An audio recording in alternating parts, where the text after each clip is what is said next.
দেশের বিভিন্ন প্রান্তে ওয়াকফ সংশোধনী আইন 2025-এর বিরুদ্ধে বিক্ষোভ ক্রমশ তীব্রতর হচ্ছে। ওয়াকফ বিল বাতিলের দাবিতে কালাছড়া বাজারে আহলে সুন্নাত ওয়াল জামাত কালাছড়া আঞ্চলিক কমিটির উদ্যোগে এক বিক্ষোভ সমাবেশ অনুষ্ঠিত হয়।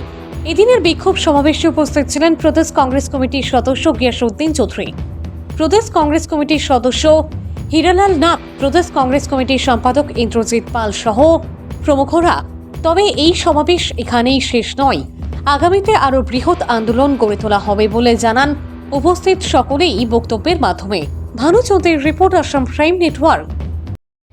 ওয়াকফ সংক্রান্ত কোনো বিরোধ হলে পরে 2013 সালের ওয়াকফ সংশোধনী আইনের মধ্য দিয়ে ওয়াকফ ট্রাইব্যুনাল গঠন করা হয়েছিল।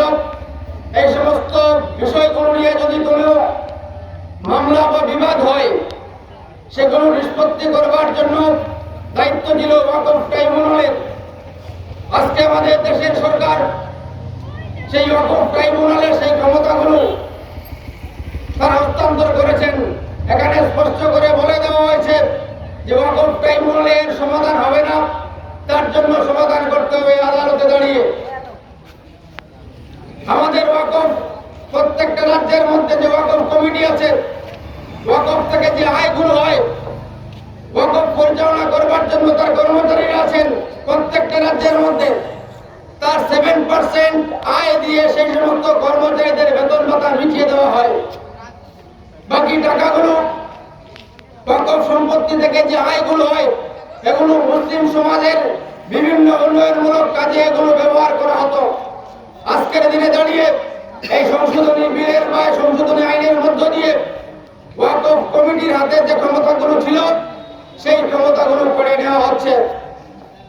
ওয়াকফ সম্পদের উপর কিংবা কোনো কারণে যদি ওয়াকফ সম্পদের কোনো রেকর্ড না থাকে, সেই সমস্ত জায়গাগুলো যে কোনো সময় সরকার অধিগ্রহণ করতে পারে, এরকমের আইন আমাদের ভারতবর্ষের পার্লামেন্টে পাস হয়েছে। কথাবার্তা বলবে, বিভিন্ন ধরনের ডেভেলপমেন্ট করার পরিকল্পনা করবে, তাতে আপনারা কর্ণপাত করবেন না। আমরা গণতান্ত্রিক পদ্ধতিকে, সংবিধানকে মেনে আমরা বলছেন আমরা জাতীয় পতাকা ব্যবহার করি কেন? আরে বলবকের মতো কথাবার্তা বললে তো হবে না। ব্রিটিশ সাম্রাজ্যবাদীকে 200 বছর রাজত্ব করার পর ভারতবর্ষের এই পতাকা দিয়ে দাঁড়ানো হয়েছে। আর এই বিজেপিকে ভারতবর্ষের গদি থেকে এই তিরঙ্গা পতাকা সামনে রেখে আন্দোলন করে আমরা তাদেরকে তাড়িয়ে দেব বন্ধুগণ। কারণ এরাই চলবে সরকার হবে ভারতবর্ষ থেকে এই রাজনৈতিক দলটা। এই রাজনৈতিক দলটা যদি সরে যায়, আমরা সব এক ঐক্য একতা আমরা বিভিন্ন জায়গায় আর এই আছেন বাংলাদেশে কতটা এখান থেকে মুস্কানি দিয়ে আমাদের দেশে লাগানোর চেষ্টা করে। আরে তোমরা দেশ আমরা ভারতবর্ষে স্বাধীন করে দিয়েছে 1971 সালে।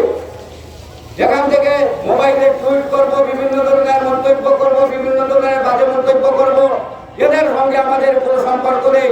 এটা ইন্টারন্যাশনাল ব্যাপার, আন্তর্জাতিক ব্যাপার। তারা একটা রাষ্ট্র, আমাদের একটা রাষ্ট্র, তাদের কথা আমরা শুনতে চাই।